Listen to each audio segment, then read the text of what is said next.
ध्वनिर्वर्णा पदम् वाक्यमित्यास्पदचतुष्टयम् यस्याः सूक्ष्मादिभेदे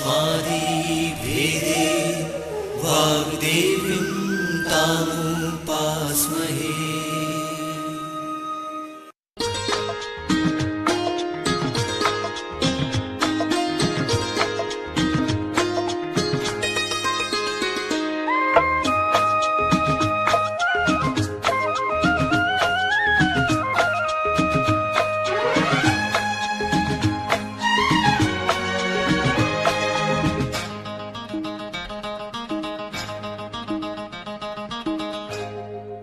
मध्य प्रदेश भोज मुक्त विश्वविद्यालय का इलेक्ट्रॉनिक माध्यम निर्माण और शोध केंद्र EMPRC प्रस्तुत करता है राजनीति शास्त्र विषय पर आधारित ध्वनि कार्यक्रम ग्रीक राजनीतिक चिंतक प्लेटो। ये कार्यक्रम BA राजनीति शास्त्र के द्वितीय वर्ष के विद्यार्थियों के लिए प्रथम प्रश्न पत्र की तीसरी इकाई पर आधारित है। इस कार्यक्रम के विषय विशेषज्ञ हैं डॉक्टर वर्षा सागोरकर। कार्यक्रम का ध्वनि मुद्रण, संपादन और प्रस्तुतिकरण किया है अमर बहादुर यादव ने। साथियों, आइए सुनते हैं ध्वनि कार्यक्रम ग्रीक राजनीतिक चिंतक प्लेटो। आज प्रस्तुत है इसका दूसरा भाग।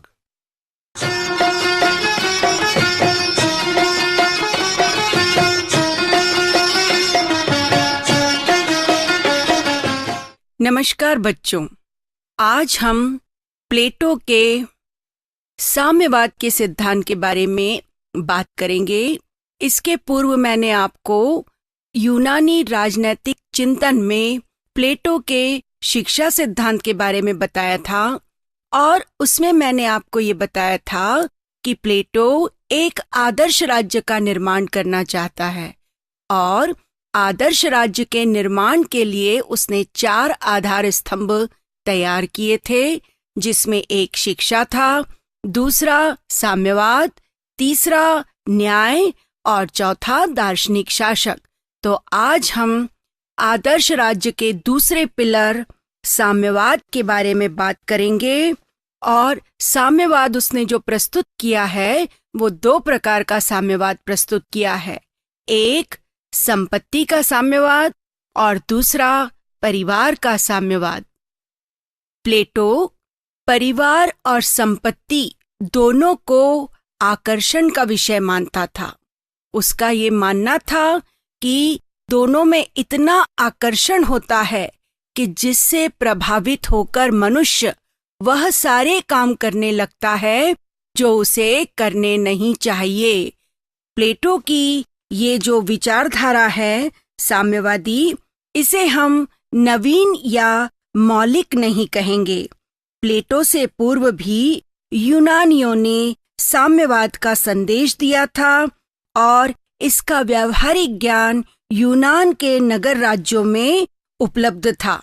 उदाहरण के लिए हम स्पार्टा की ओर जाते हैं तो वहां पर हमने आपको बताया था कि प्रत्येक 7 वर्ष के बालक को राज्य को सौंप दिया जाता था, जिसकी समस्त जिम्मेदारी राज्य के ऊपर होती थी। वे सार्वजनिक भोजनालय में भोजन करते थे और राज्य के द्वारा प्रदान किए गए वस्त्रों को पहनते थे। और दूसरी तरफ वह स्त्रियों को भी चूल्हे चौके की जिंदगी से मुक्त करना चाहता था, इसलिए वह स्त्रियों को भी शिक्षा देना चाहता था और स्त्रियों को मुक्ति के लिए उसने परिवार या स्त्रियों के साम्यवाद के बारे में बताया है। प्राचीन विचारक पाइथागोरस का मत था कि मित्रों की संपत्ति पर सबका समान रूप से अधिकार होता है। स्पष्ट है कि इसमें साम्यवाद की गंध आपको दिखाई दे रहा है। और यूरिपाइड ने भी प्लेटो के साम्यवाद से पूर्व स्त्रियों के साम्यवाद की चर्चा की थी और इस प्रकार से प्लेटो ने विभिन्न विचारकों को देखा, जाना, समझा और उसके बाद अपना साम्यवाद जो स्त्रियों या परिवार या संपत्ति इसके रूप में प्रस्तुत किया।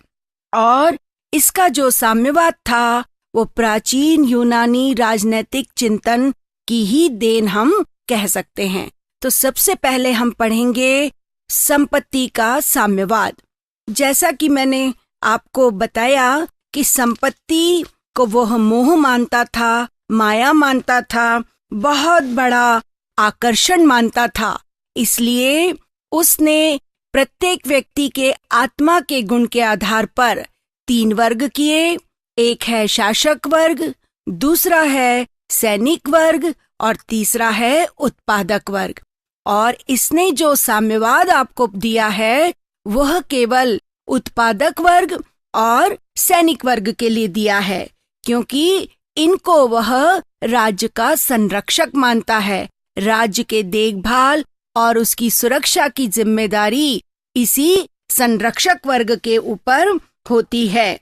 अगर शासक वर्ग अपने कार्यों का संपादन श्रेष्ठता पूर्वक नहीं करता है तो वह राज्य कभी भी उन्नति नहीं कर सकता है।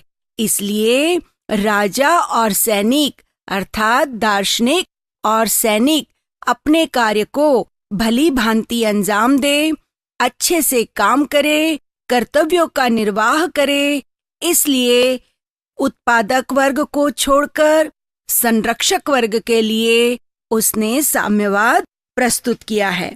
अब संपत्ति संबंधी धारणा जो है वो यह कहती है कि मनुष्य को संपत्ति स्वार्थी, लालची, ईर्ष्यालु, प्रतिद्वंदी और हीन बनाती है और राज्य की एकता और न्याय में संकट उत्पन्न करती है। इसलिए वह आदर्श राज्य की स्थापना करना चाहता था और वह चाहता था कि व्यक्ति को इस प्रकार की बुराइयों से परे रखा जाए, अलग रखा जाए।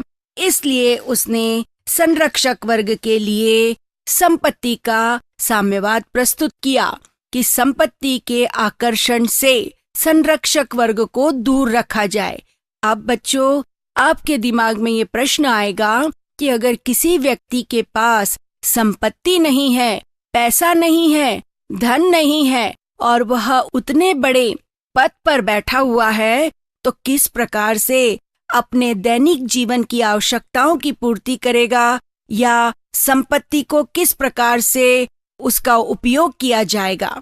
इस संबंध में प्लेटो ने तर्क प्रस्तुत किया है कि उनके लिए संपत्ति की आवश्यकता नहीं है, अर्थात उनके पास केवल उतनी ही संपत्ति होगी जो जीवन की अनिवार्य आवश्यकताओं के लिए आवश्यक है। ना उनके पास कोई घर होगा, ना कोई गोदाम होगा, ना कोई व्यक्तिगत संपत्ति होगी, बल्कि उनको सार्वजनिक भोजनालयों में भोजन कराया जाएगा, सिपाहियों की तरह डेरों में रखा जाएगा और ये वे नागरिक हैं जिनको सोना चांदी के मोह से मुक्त होना चाहिए। इसी में उनकी मुक्ति है और ऐसा करने से ही वे राज्य के रक्षक बन पाएंगे। इसलिए संरक्षक वर्ग को संपत्ति के जाल से, मोह से उन्होंने दूर करने के लिए साम्यवाद प्रस्तुत किया। तो जब किसी के पास किसी प्रकार की संपत्ति नहीं होगी तो उनकी सेवाओं के फलस्वरूप उन्हें प्रतिवर्ष वस्तुओं के रूप में वेतन दिया जाएगा और वस्तुओं का उपभोग और स्वामित्व व्यक्तिगत आधार पर होगा। इसका वह मनचाहा उपयोग कर पाएंगे। केवल तीसरा वर्ग, उत्पादक वर्ग, को व्यक्तिगत संपत्ति रखने का अधिकार प्लेटो प्रदान करता है, क्योंकि उनके अंदर क्षुधा होती है, प्यास होती है, वासना होती है और इसीलिए यह वर्ग संपत्ति का संचय कर सकता है। लेकिन ये अधिकार भी उत्पादक वर्ग को स्वच्छंद रूप से प्रदान नहीं करेंगे। यह वर्ग संपत्ति का उत्पादन कठोर नियंत्रण में करेगा। सरकार व्यवसाय, व्यापार और उद्योग धंधों पर पूर्ण नियंत्रण रखेगी। इसका मतलब है कि सरकार नियंत्रण और उत्पादन इसके ऊपर कठोर बंधन रखना चाहती है ताकि राज्य में कोई बहुत अधिक अमीर और कोई बहुत अधिक गरीब ना हो जाए और एक दूसरे का शोषण करने लगे। तो इस प्रकार प्लेटो एक आदर्श राज्य का निर्माण करना चाहता है और आदर्श राज्य में वो ये सारी व्यवस्थाएं रखना चाहता है।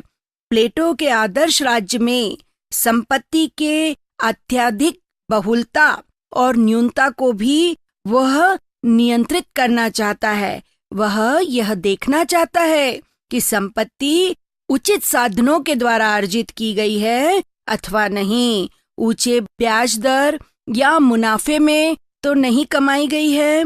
ये सारी बातें राज्य के द्वारा निर्धारित की जाएगी। इस प्रकार प्लेटो के संपत्ति के साम्यवाद में कुछ विशेषताएं हमको दिखाई देती है कि पहली विशेषता है कि संपत्ति का साम्यवाद सभी के लिए नहीं है, केवल संरक्षक वर्ग के लिए है। उत्पादक वर्ग को इससे छूट प्रदान की गई है क्योंकि इससे ही संपूर्ण समाज का कल्याण होगा। दूसरा, इसका उद्देश्य राजनैतिक है, आर्थिक नहीं। वह आर्थिक विषमता को दूर करना चाहता है, लेकिन राजनीति और शासन दोनों को भी दोष मुक्त करना चाहता है। तीसरी विशेषता है कि प्लेटो का साम्यवाद भोग का नहीं बल्कि त्याग का मार्ग है और शासक वर्ग कंचन कामिनी की माया को छोड़कर जन कल्याण करे, यही उसका उद्देश्य है। इस प्रकार उसने शासक वर्ग के लिए संपत्ति का साम्यवाद प्रस्तुत किया। अब हम पढ़ेंगे परिवार या स्त्रियों का साम्यवाद। बाद में दोनों की आलोचना हम इकट्ठी पढ़ेंगे।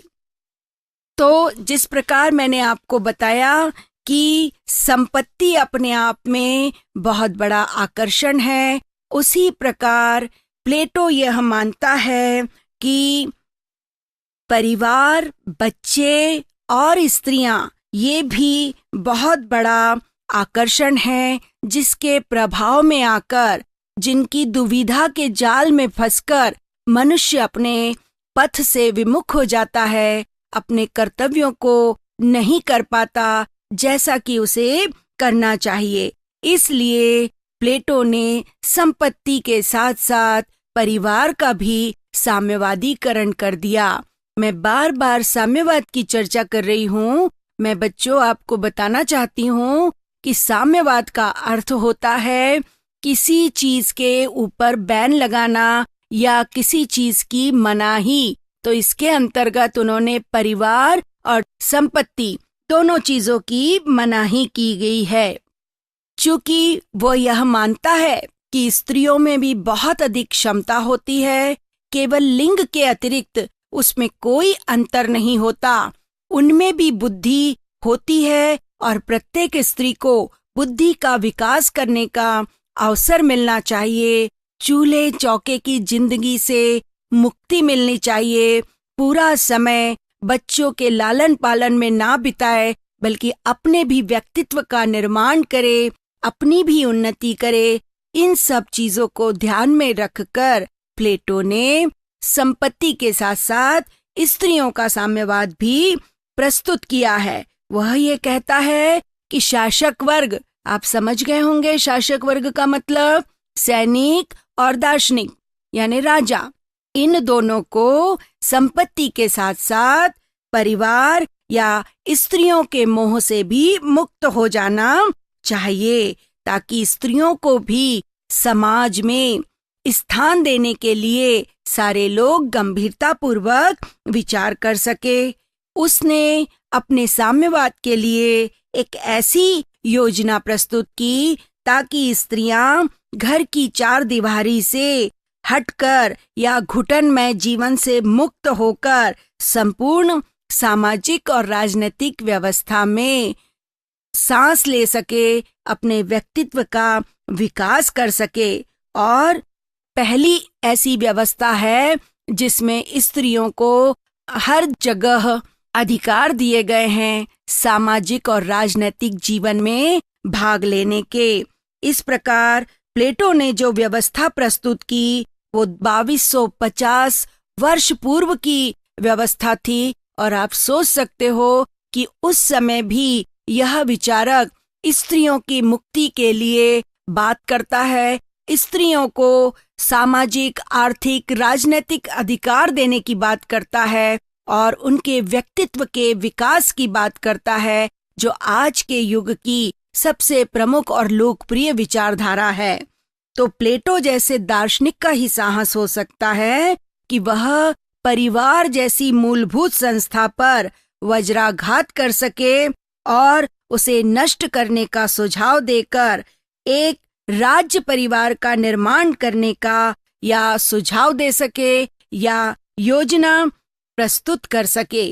तो प्लेटो ने अपने संपत्ति के साथ साथ जो परिवार का साम्यवाद प्रस्तुत किया है, उसके लिए उसने कुछ तर्क दिए हैं।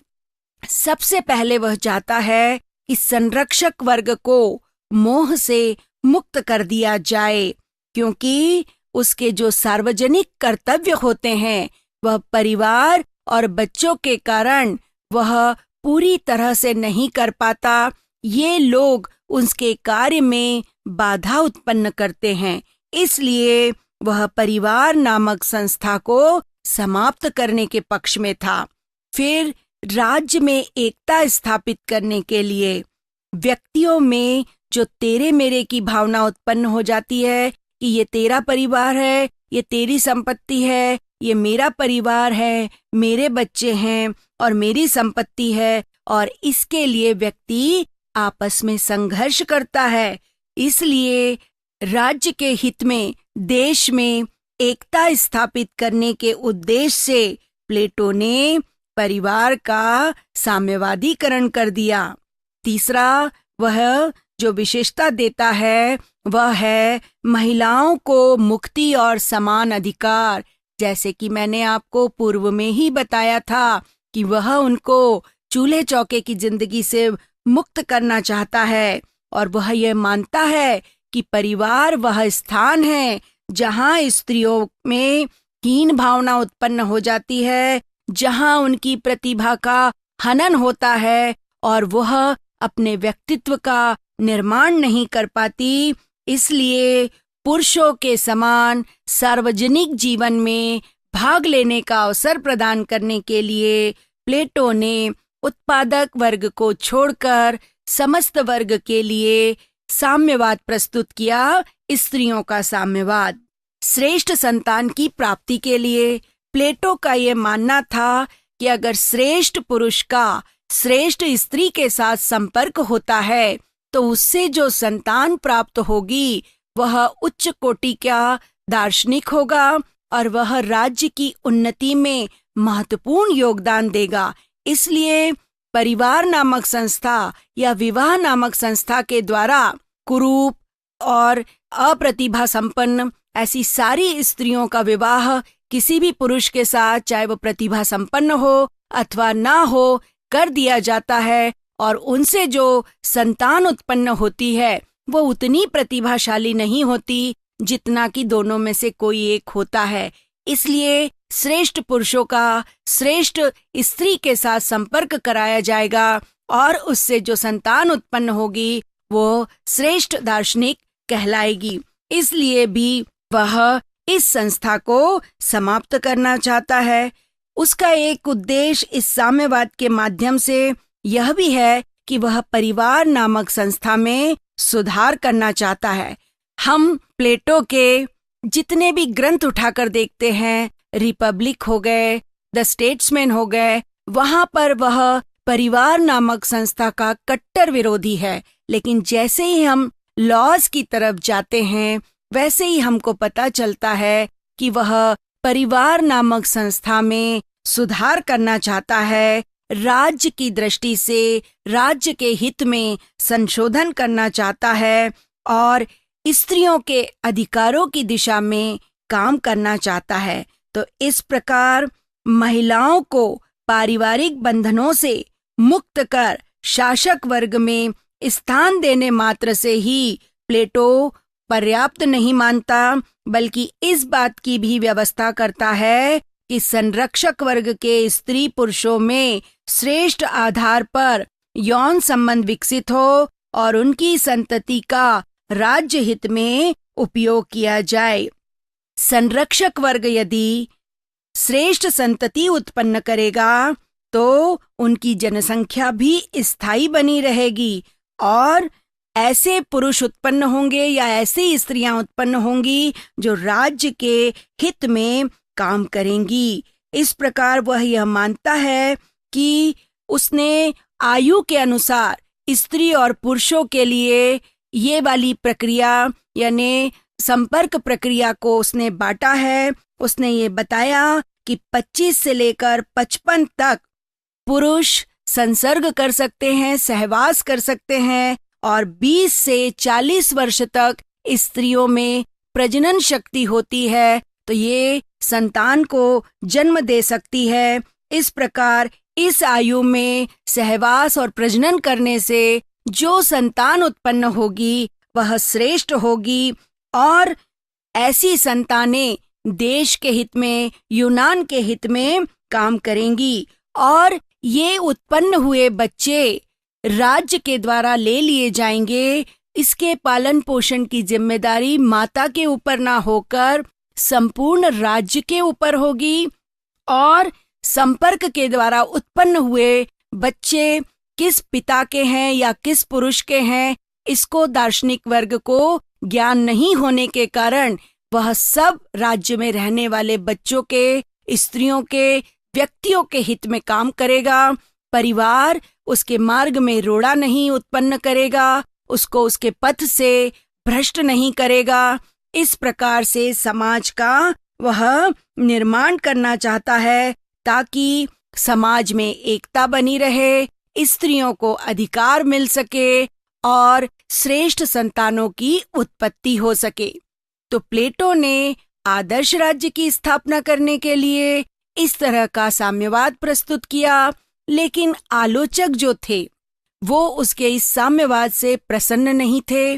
उनको इसमें बहुत सारी आलोचनाएं दिखाई दे रही थी। प्लेटो का जो शिक्षा सिद्धांत था वो अपने आप में पूर्ण था, उसके आलोचक नहीं मिल रहे थे, लेकिन साम्यवाद के इतने अधिक आलोचक हो गए और उतनी ही उन्होंने आलोचना की है। सबसे पहले आलोचक ये कहते हैं कि अनावश्यक है प्लेटो के द्वारा राज्य का इस प्रकार से साम्यवादीकरण करना अनावश्यक है, साम्यवाद की कोई आवश्यकता नहीं है।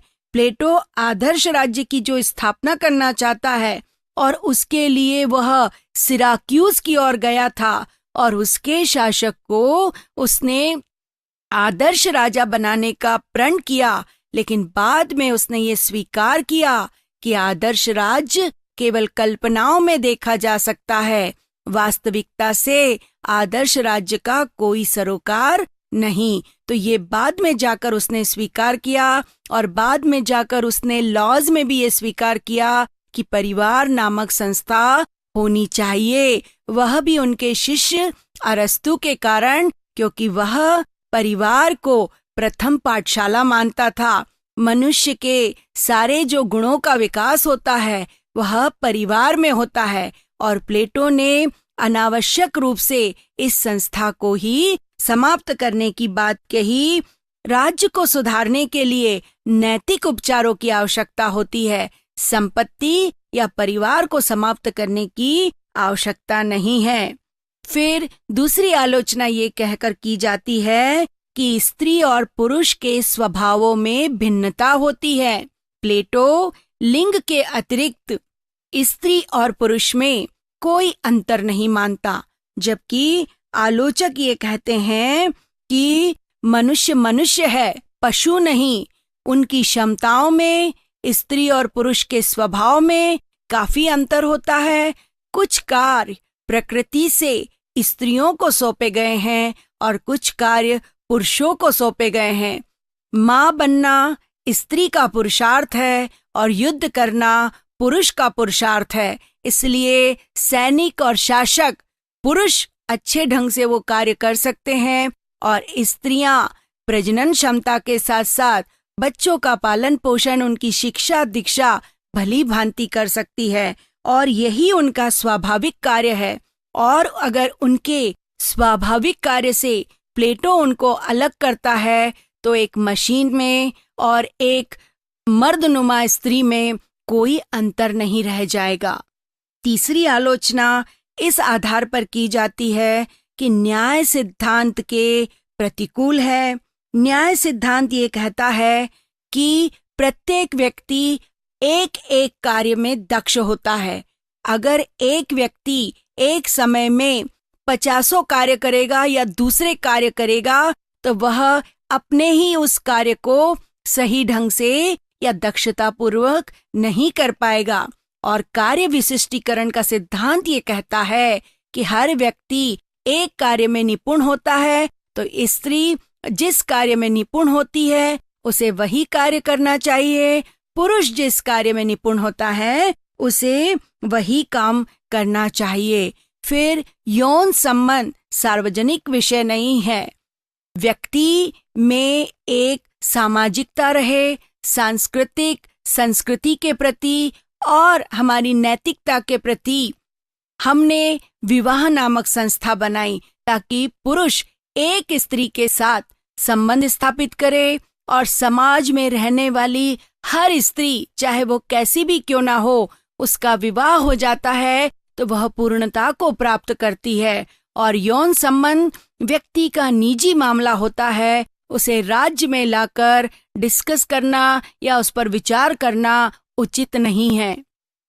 इसके अलावा प्लेटो यह मानता है कि दार्शनिक पुरुष का दार्शनिक स्त्री के साथ संपर्क कराया जाएगा तो ऐसी स्थिति में राज्य में जो विदुषी महिला होगी या सुंदर महिला होगी उसको हर पुरुष प्राप्त करना चाहेगा और बाकी स्त्रियों की ओर कोई आंख उठाकर नहीं देखेगा। ऐसे में वह जो एकता स्थापित करना चाहता है वह एकता स्थापित नहीं हो पाएगी, बल्कि एक स्त्री के लिए संघर्ष होगा। और भी एक आलोचना इस आधार पर की जाती है कि पशु समाज में हमारा पुत्र कौन, हमारी पुत्री कौन, बहन कौन, ये नहीं मालूम होता है और हमारे और पशु समाज में अंतर है। मनुष्य एक सभ्य प्राणी है और इस तरह की व्यवस्था के साथ ना बहन, ना पुत्री, ना माँ, किसी चीज में कोई अंतर नहीं रहेगा। तो इस तरह की व्यवस्था कभी भी आदर्श राज्य का निर्माण नहीं कर सकती है, देश की उन्नति नहीं कर सकती है। तो इस प्रकार ना देश का एकीकरण हो सकता है, नीरस हो जाएगा। नीरस इन सेंस में कि स्त्रियों को बच्चे पालने में, परिवार का ध्यान रखने में, अपने पति के लिए कार्य करने में असीम आनंद की अनुभूति होती है।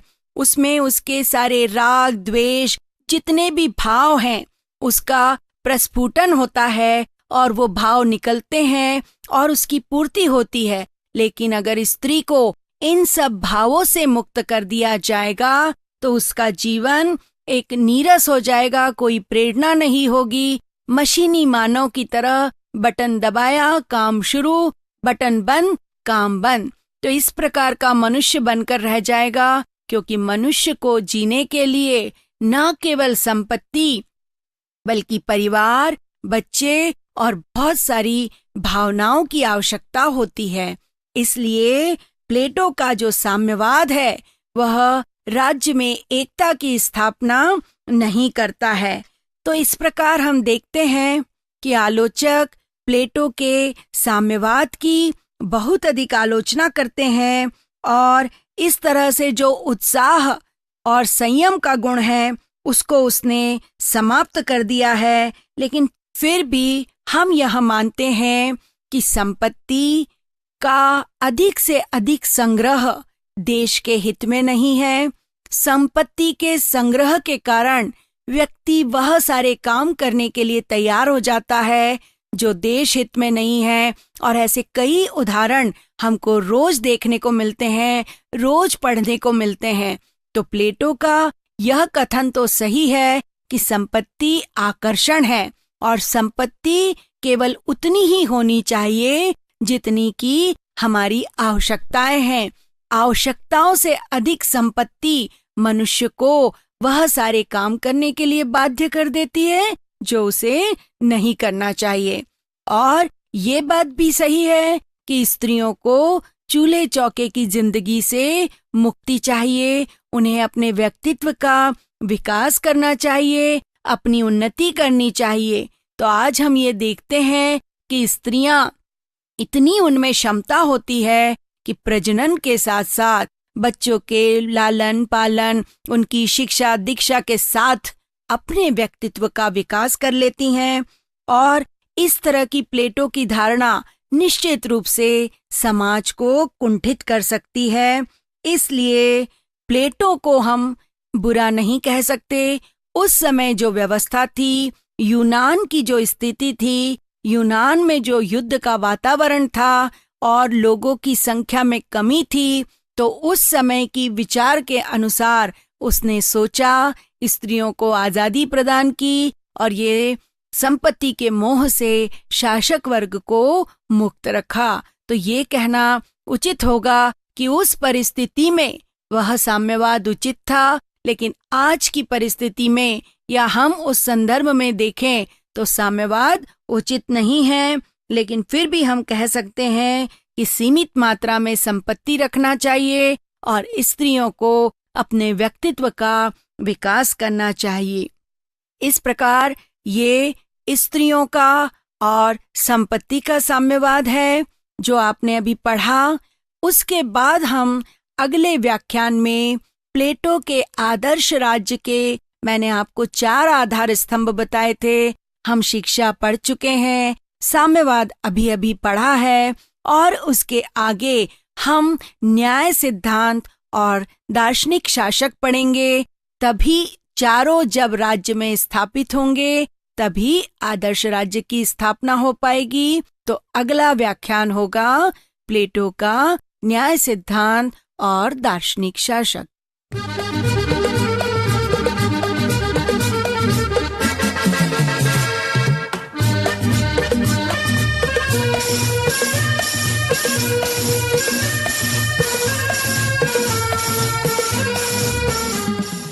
अभी आप सुन रहे थे राजनीति शास्त्र विषय पर आधारित ध्वनि कार्यक्रम ग्रीक राजनीतिक चिंतक प्लेटो। आज आपने इसका दूसरा भाग सुना।